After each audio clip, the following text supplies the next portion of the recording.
Halo, selamat siang pemirsa. Kembali Anda menyaksikan podcast Inkindo Jawa Tengah. Bersama saya Santi Rosalia. Dan kali ini saya akan berbincang-bincang mengenai Inkindo Jawa Tengah. Tentu saja yang luar biasa. Ini sudah mulai kita mengenal Inkindo Jawa Tengah. Yang waktu kita pertama talkshow dulu ada yang bilang ya, Inkindo itu apa sih? Bahkan Pak Ketua mengatakan, ada yang mengatakan bahwa itu adalah salah satu organisasi olahraga, begitu ya. Tapi ternyata bukan. Nah, hari ini kita akan lebih mendalam lagi, lebih in-depth lagi, ada apa sih di Inkindo itu sebetulnya. Dan siang hari ini saya sudah bersama Pak Ketua Inkindo Jawa Tengah, tentu saja ada Bapak Thomason. Selamat siang Pak Thomas. Selamat siang Mbak Santi. Sehat Pak? Alhamdulillah. Luar biasa. Ini kalau melihat Pak Thomas itu wajahnya, auranya selalu ke surga. Jadi bicara itu luar biasa, semangat itu harus terjaga gitu ya. Dan hari ini saya mendapat satu kehormatan karena harus kuliah dengan salah satu anggota DPS ya, Pak Thomas ya. DPS itu adalah Dewan Pengkajian Strategis. Badan. Oh, sorry, BPS, Badan Pengkajian Strategis. Baik, dengan Prof. Sriana. Selamat siang Prof, apa kabar? Sugeng siang, selamat siang Mbak Santi. Kabar harus luar biasa. Luar biasa. Ya. Begitu saya ketemu dengan Prof. Sri, saya mengatakan bahwa beliau itu humble banget. Saya kadang-kadang grogi kalau ketemu sama profesor, tapi kali ini saya sangat santai ngobrol sama beliau ya.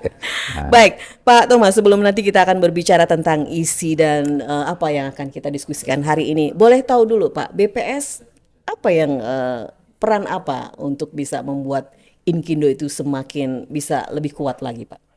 Jadi Inkindo dalam perannya bersama masyarakat itu menurut saya perlu ada satu badan yang membantu kami tentang strategi atau isu-isu strategis yang harus kita sikapi karena memang banyak hal yang kami perlu dibantu.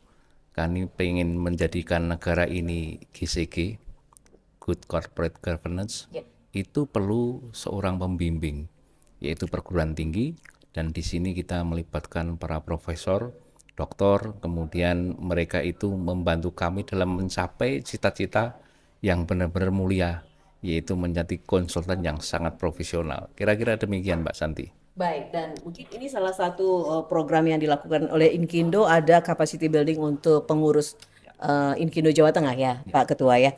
Nah ini Prof. Sri, bicara soal isu strategis yang tadi sudah disampaikan oleh Pak Ketua ya Prof ya.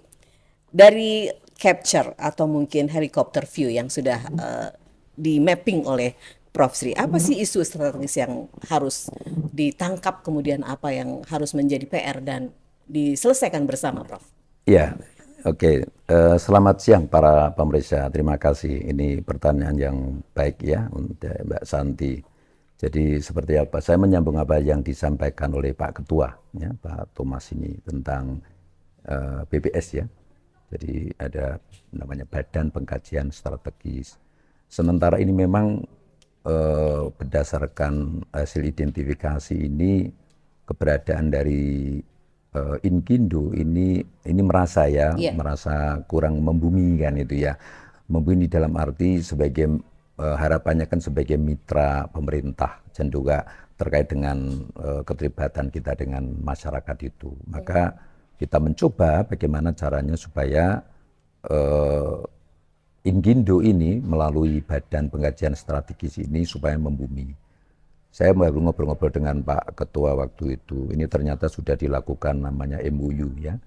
MOU dengan perguruan tinggi terkait dengan namanya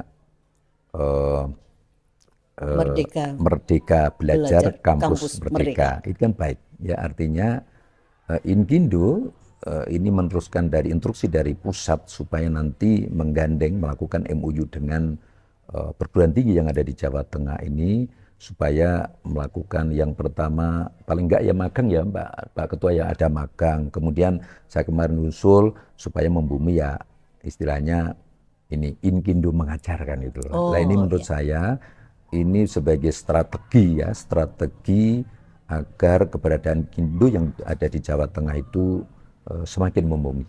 Begitu Mbak Santi. Baik Pak Thomas, ini luar biasa ya ketika berbicara tentang Inkindo mustinya membumi. Berarti ini peran Inkindu sebetulnya selama ini sudah banyak ya di negeri ini ya Pak ya, dari Sabang sampai Merauke. Pembangunan itu kalau nggak ada teman-teman dari Inkindu tidak bisa Tidak terwujud bisa, ya. ya.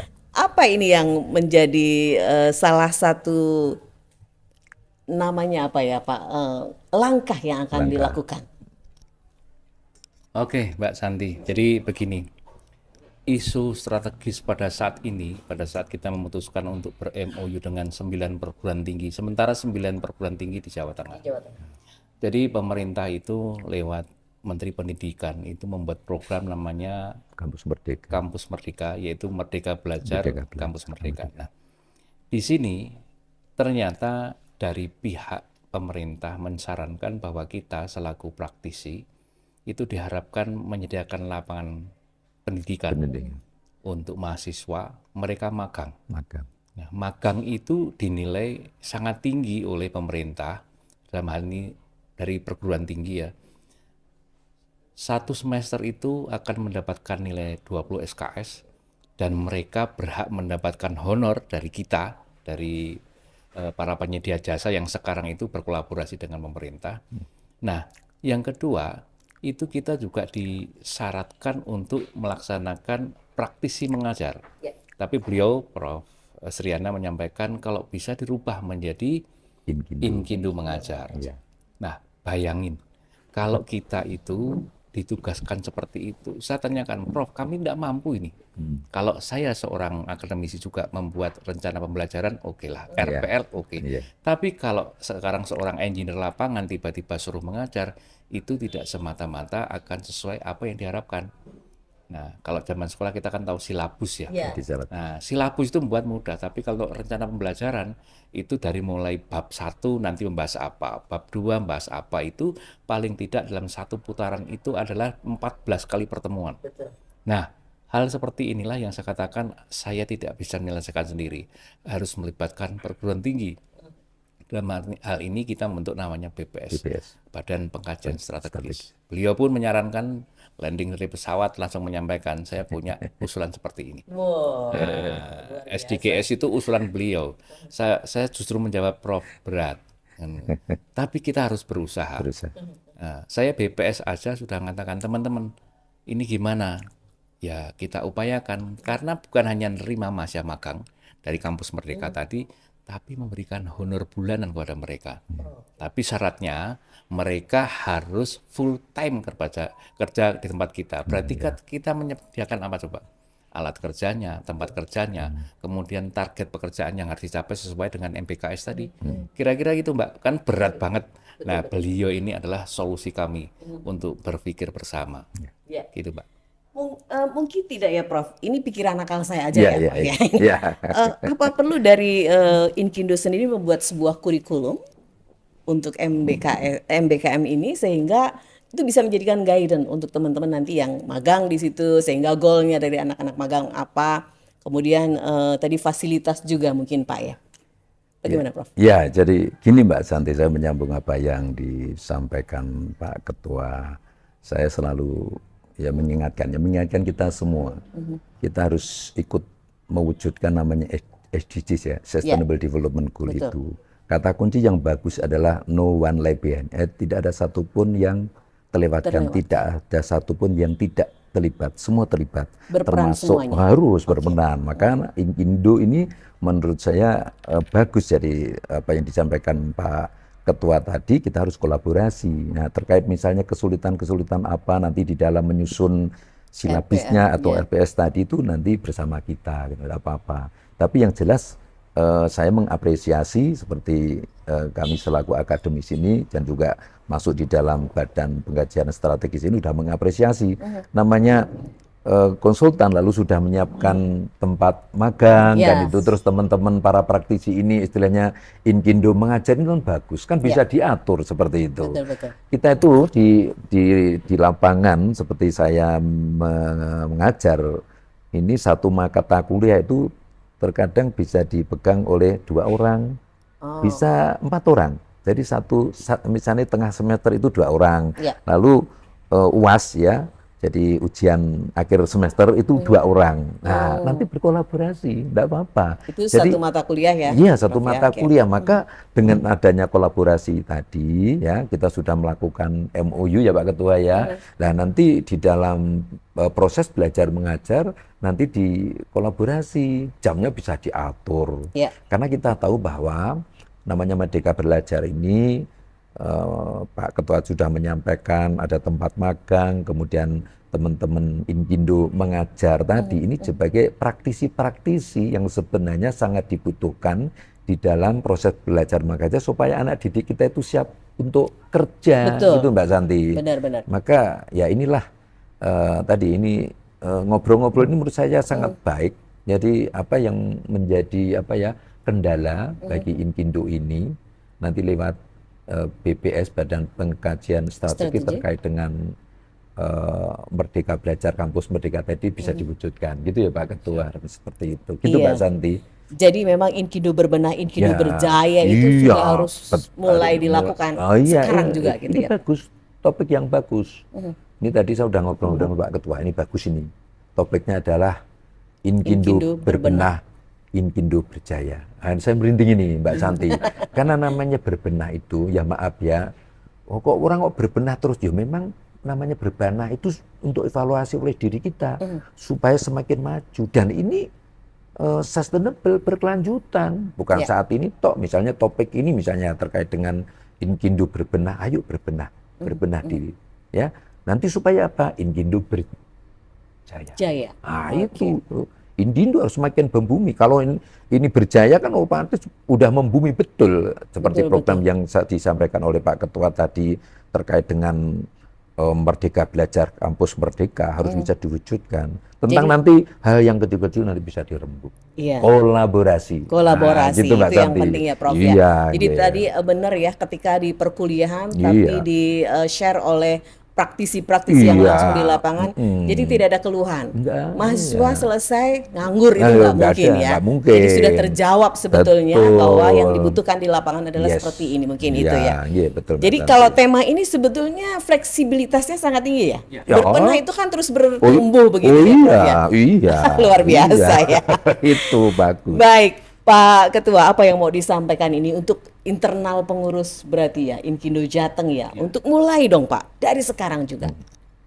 Jadi gini, pernah saya sampaikan bahwa Inkindo itu bukan hanya satu tentang keteknikan, tapi juga memiliki sertifikat badan usaha non-konstruksi. Jadi anggota BPS kami itu bukan hanya profesor sipil, tapi ada profesor ekonomi, kemudian profesor dari hukum, profesor dari kimia, dan sebagainya. Jadi bidang kita sebenarnya luas. Kalau Prof. Sriana mengatakan bahwa kita kolaborasi, saya memang berharap setelah nanti ketemuan tanggal 7, pertemuan itu sudah dibangkitkan sama ketua BPS. Langsung nanti Ramadan kita ketemu dengan perguruan tinggi. Nah, ini harapan kami adalah dari Inkindo benar-benar mengadakan satu bukan hanya kolaborasi, tapi kerjasama inklusif, sangat terbuka. Karena apa? Kami benar-benar sangat membutuhkan perguruan tinggi, karena kami butuh lulusan mereka yang benar-benar kompeten. Kami juga akan membantu mahasiswa bagaimana mereka itu benar-benar menjadi yang kompeten. Mereka 4 tahun kuliah minimal, itu sudah pertama masuk dengan kognitif, kemudian afektif, begitu tahap terakhir mereka psikomotorik, itu dikatakan kompeten. Tapi ternyata begitu lulus tidak semudah itu. Nah, sekarang ada undang-undang keinsinyuran harus mengambil profesi. Setelah mengambil profesi mau praktek, dia harus mengambil sertifikat kompetensi. Nah, padahal saya perlu diskusi ini dengan para profesor. Ini tempat ladang pendidikan membuat sarjana yang berkompeten, tapi masih ada syarat-syarat seperti ini. Nah, ini juga memberatkan mahasiswa dan juga memberatkan kami selaku penyedia jasa. Nah, penyedia jasa otomatis kalau anggotanya atau karyawan tidak memiliki sertifikat harus membuatkan sertifikat, itu biaya. Kemudian tidak ada punya profesi, harus mengkuliahkan profesi itu 2 semester, itu biaya. Yang jelas kami pengen ada kerjasama inklusif ini, harapan kami ya bisa tertata bahwa misalkan di Undip juga sudah kerjasama dengan PII ya. itu bisa memudahkan kita. Mungkin dari anggota kita mungkin ada toleransi biaya maksudnya.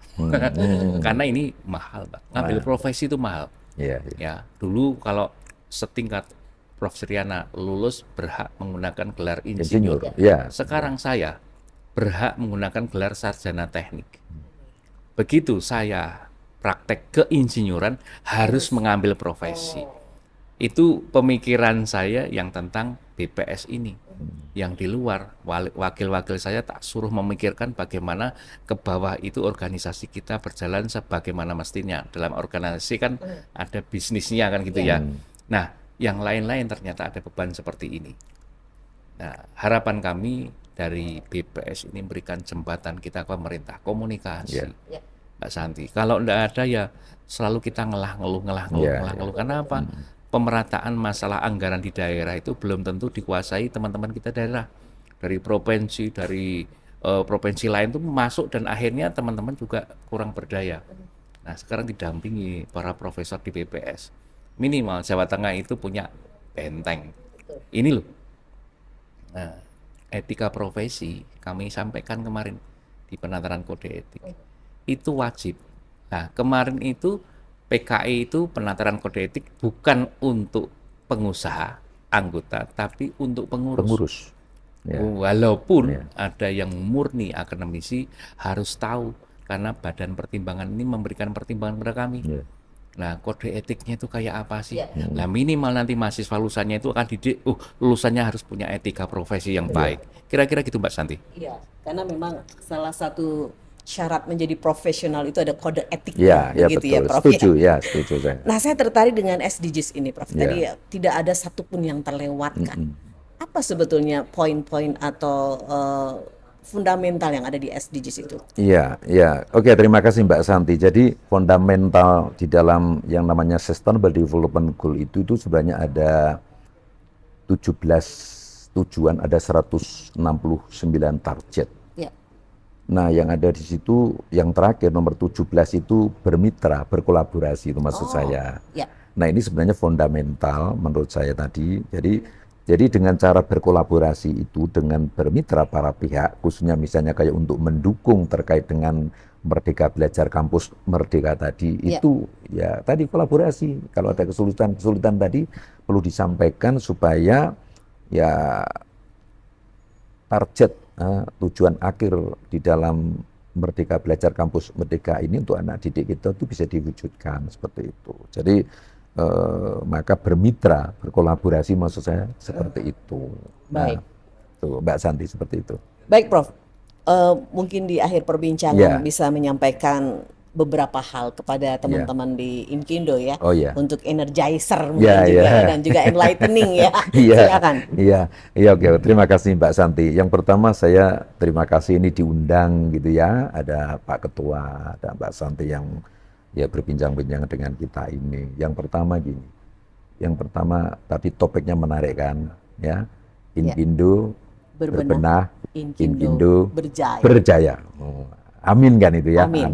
Nah, lalu apa yang harus kita lakukan? Ya pasti ya Inkindo itu harus membumi seperti itu. Ya supaya membumi bagaimana teman-teman para anggota. Ini kan Pak Ketua ini kan sebenarnya berpikirnya bagaimana anggota-anggotanya itu ya sesuai yang diharapkan gitu ya Pak Ketua. Nah, ya saran saya harus berinovasi kan itu. Inovasi. Oh ini loh saya. Jadi betul-betul punya kompetensi yang ada di situ sehingga bila seseorang itu sudah menunjukkan inovasinya lalu direspon oleh pemerintah kan itu kan jadi mitra pemerintah. Tanpa inovasi nggak bisa ya teman-teman, tolong nanti teman-teman anggota Inkindo ya bukan hanya ya maaf ya, aku ingin cukup ya enggak ya enggak boleh. Mindset ini harus berubah. Demikian loh, Prof. Lagi makanya tadi saya merinding tadi kan Pak Ketua tadi sudah udah sing direktur pada kuliah lagi. Sampai gitu ya Pak Ketua ya.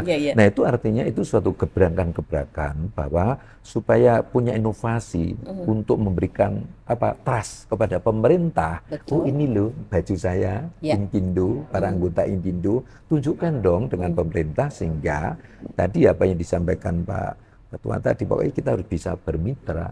ya bermitra dengan pemerintah. Dan ini juga diawali dengan tadi Merdeka Belajar Kampus Merdeka tadi ya Pak Ketua ya, itu menurut saya baik seperti itu. Jadi sekali lagi saya supaya kita membumi dan kita diperhitungkan, dipercaya oleh pemerintah, yuk semua anggota harus berinovasi.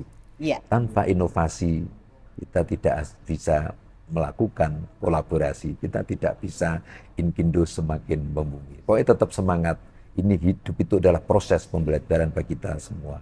Pokoknya Inkindo berbenah, Inkindo berjaya. Amin. Demikian Mbak Santi. Baik, dan ini tidak saja produk dari Inkindo yang menjadi sebuah peran penting di Nusantara, tetapi bagaimana Inkindo juga berperan melahirkan generasi-generasi emas ya, Prof ya, betul, dalam Inkindo mengajar tadi, Pak Ketua. Ada terakhir mungkin dari yang disampaikan oleh Pak Ketua, silakan. Satu kata, kemarin hampir 2/3 hari itu saya didampingi oleh para profesor di BPS dan membantu berpikir secara keras untuk Inkindo ke depan. Yang jelas ada satu pameo yang berbeda sekarang. Yang namanya mahasiswa itu sekarang kalau lulus, itu yang ditanyakan bukan lulusan mana, tapi lulusan apa. Nah ini PR-nya bagaimana? Ya kita dibantu BPS ini merubah generasi-generasi baru ini. Jangan berpikir aku kuliah di mana, tidak, tapi inovasi tadi membuat mereka menjadi berkualitas. Ingat, pada saat kita menerima yang namanya anak magang, itu mereka akan melamar dulu ke kampus, akan diseleksi. Tapi magang mendapat 20 SKS 6 bulan masih mendapatkan honor, mendapatkan pengalaman lagi. Nah ini berarti pemerintah berharap memang mahasiswa ini menjadi mahasiswa yang berkualitas. Sudah tidak dilihat kamu lulusan mana, tidak, lulusan apa. Saya kira demikian Pak Santi. Baik, terima kasih sekali Pak Ketua Inkindo Jawa Tengah Pak Thomason dan juga Prof Sriana, salah satu BPS dari Inkindo Jawa Tengah yang luar biasa. Ini saya juga belajar banyak dari beliau, ini kuliah yang mahal loh. Kita akan ngobrol lagi dengan ngobrol yang santai tentu saja bersama dengan Inkindo lewat podcastnya. Saya Santi Rosalia, sukses untuk Anda dari Inkindo Jawa Tengah. Sampai jumpa. Sampai jumpa.